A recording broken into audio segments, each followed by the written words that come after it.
পাহাড়ি ঢল আর থেমে থেমে চলা বৃষ্টিপাতে সুনামগঞ্জে বন্যা আতঙ্কে দিন কাটছে হাওরবাসীর। ভোর থেকেই দমকা হাওয়ার সঙ্গে গুড়ি গুড়ি বৃষ্টি হচ্ছে। এতে কাজে যেতে পারছেন না শ্রমজীবীরা। সুরমা, জাদুকাটা, খাসিয়ামারা, চলতি, কুশিয়ারা ও পিয়াইন নদীর পানি বিপদসীমার নিচ দিয়ে প্রবাহিত হলেও উদ্বিগ্ন নিম্নাঞ্চলের মানুষ। কারণ পাহাড়ি ঢলে টৈটুম্বুর নদী যে কোনো সময় নিম্নাঞ্চল প্লাবিত হওয়ার আশঙ্কা তাদের। যদিও পানি উন্নয়ন বোর্ড বলছে হাওরগুলোতে এখনও পানি ধারণ ক্ষমতা রয়েছে, তাই লোকালয়ে পানি ওঠার সম্ভাবনা নেই।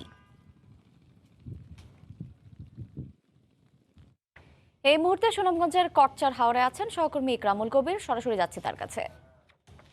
এই মুহূর্তে যদি বলি, সুনামগঞ্জ এবং সিলেটের সবকটি নদ নদীর পানি বিপদসীমার নিচে দিয়ে অতিবাহিত হচ্ছে।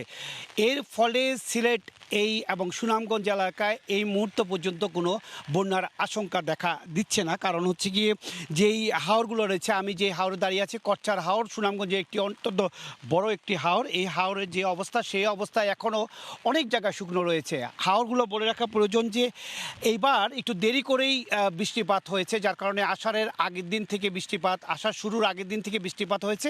এর আগ পর্যন্ত হাওর পাড়ের মানুষেরা, অর্থাৎ প্রায় 1000টা বিল রয়েছে সুনামগঞ্জে, এই 1000 বিলের উপর নির্ভরশীল মৎস্যজীবীরা এক আতঙ্কের মধ্যে দিন কাটাচ্ছিল। কারণ পানির উপর নির্ভরশীল এবং এই কারণেই তারা আতঙ্কের মধ্যে আছে। বলে রাখা প্রয়োজন যে পানি, পাথর, ধান এই নিয়ে সুনামগঞ্জের প্রাণ, এমনটি বলা হয়ে থাকে। পানি না হলে সুনামগঞ্জের যে প্রাণ, সেই প্রাণের স্পন্দন হয় না। সেই কারণেই কৃষকরা আতঙ্কে থাকে। কারণ হচ্ছে কি, এই মৌসুমে হাওরভর্তি পানি থাকবে এবং এর পরবর্তীতে বোরো ধান রোপণ করবে।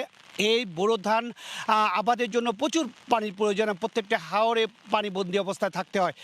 এই অবস্থায় এখন পর্যন্ত আমরা যে পরিস্থিতি দেখা যাচ্ছে সুনামগঞ্জে, এখন পর্যন্ত বন্যার তেমন কোনো পরিস্থিতির সৃষ্টি হয়নি বা আশঙ্কা করছে। তবে পানি উন্নয়ন বোর্ড বা অন্যান্য স্থানীয় প্রশাসন আশঙ্কা করছে যে উজান থেকে যে পানি নামছে, উজান থেকে পানি নামার গতিটা তেমন দ্রুত নয়। গত বছর এই সময়ে সিলেট অঞ্চলে ব্যাপক ক্ষতি হয়েছে। সিলেট অঞ্চলে 4 জেলায় ব্যাপক ক্ষতির কারণে এবারও আশঙ্কা করা হচ্ছিল যে এবার হয়তো এই জুন মাসেই বন্যা দেখা দিবে। গত বছরের বন্যার ফলে সিলেট অঞ্চলে যে ক্ষতি হয়েছে, তার মধ্যে সড়কের ক্ষতি হয়েছে প্রায় 1,500 কিলোমিটার সড়ক ক্ষতিগ্রস্ত হয়েছে, যার ক্ষতির পরিমাণ প্রায় 1,500 কোটি টাকা। এবং কৃষির ক্ষতি হয়েছে 1,114 কোটি টাকা। এছাড়া মৎস্যর ক্ষতি হয়েছে প্রায় 1,000 কোটি টাকার মতো। সব কিছু মিলে গতবার একটি বিধ্বস্ত নগরী বা বিধ্বস্ত জনপদ ছিল সুনামগঞ্জ এবং সিলেট, অর্থাৎ সিলেট বিভাগ। কিন্তু সেই অবস্থা আসার এখন পর্যন্ত আশঙ্কা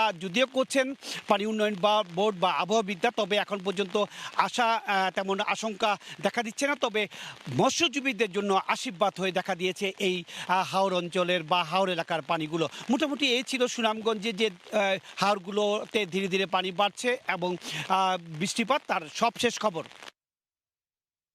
আমরা সরাসরি যুক্ত ছিলাম সুনামগঞ্জের কচ্ছার হাওরে।